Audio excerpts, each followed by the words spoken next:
হাদিস নম্বর 22, পরিচ্ছেদ 15। আমলের দিক থেকে ইমানদারদের শ্রেষ্ঠত্বের স্তরভেদ।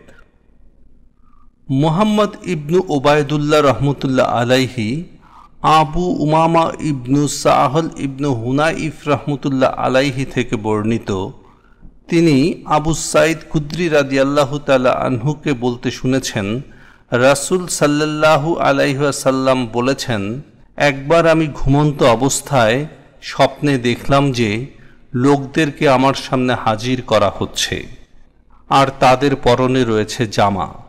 কারো জামা বুক পর্যন্ত আর কারো জামা এর নিচ পর্যন্ত।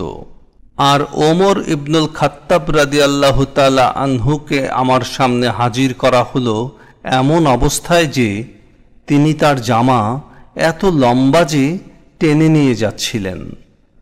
সাহাবায়ে কিরাম বললেন, ইয়া রাসূলুল্লাহ, আপনি এর কি তাবির করেছেন? তিনি বললেন, এই জামা মানে দ্বীন।